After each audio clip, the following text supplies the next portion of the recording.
Hi, my name is Gilad Feldman. I'm here to present to you our team and project, which involves large-scale replications and extensions of classic findings in social psychology and judgment and decision-making. Thank you for that opportunity.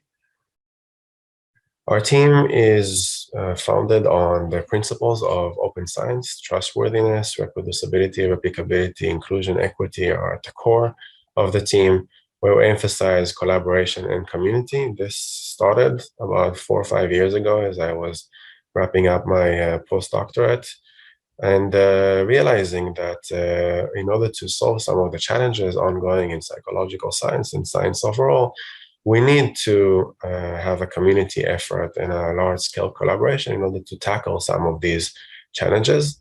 For me personally, it seemed very important to implement best practices of open science, emphasizing full transparency, sharing all the materials, data, code, sharing everything about the process and all the research decisions, but also doing a lot of what is not very common in science right now, which is doing a lot of replications, moving towards implementing register reports, or at least doing pre-registrations and all of that. And then, of course, sharing everything that we do when we have completed the project as preprints. Our team right now is about 75 Earlical researchers from around the world that have joined us to take what I do in my courses with students, undergraduate students at University of Hong Kong, to take those into journal submissions and dissemination so that others can benefit and build on that.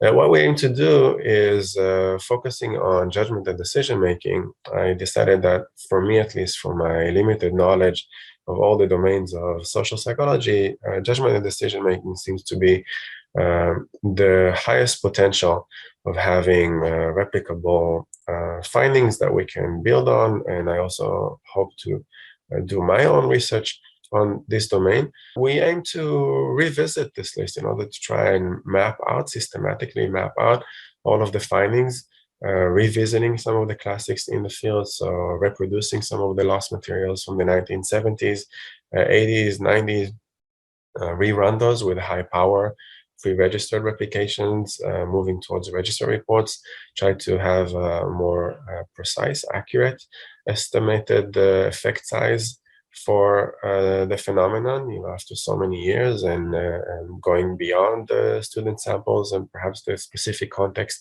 that it was at first investigated in, and then trying to improve on some of the designs, like adding control neutral conditions, adding extensions in order to try and gain some new insights, and then finding potential links and integrations between different cognitive biases that have been studied separately.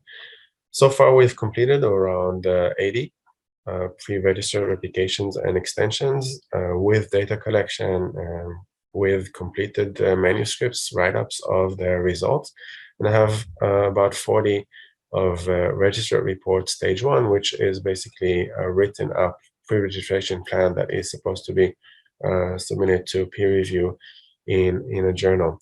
And over there, we don't have data. It's before data collection, but we do simulate data sets of random noise, and then we write a data analysis plan based on that.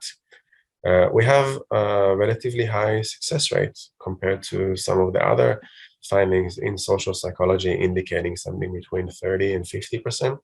So this is an indication both for judgment and decision making, at least my non-random sample of that literature, to be fairly replicable and consistent findings. The effect sizes seem to be comparable. But also in the ones that we did not find support, or the support was mixed or inconclusive, we were able to identify some ways of improving and building on this literature in order to try and gain additional insights. What we're focused on right now is moving from the pre-registered applications and extensions with completed data collection to doing everything as register reports. And as part of that, we're invested in a peer community in registered report. But we have quite a few pending that will be using the additional funding in order to support those. So very much appreciated. If you want to hear the student perspective, we don't have a lot of time, so you can go and have a look at the YouTube videos of them presenting their work and leading to an accepted manuscript.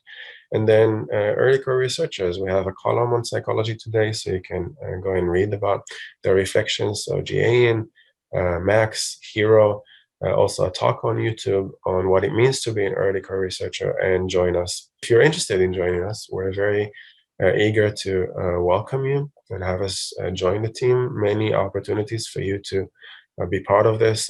And if you want to reach out personally and have a specific question, then please email me. I'm very happy to hear from you and see how I can support you in your open science activities. Thank you.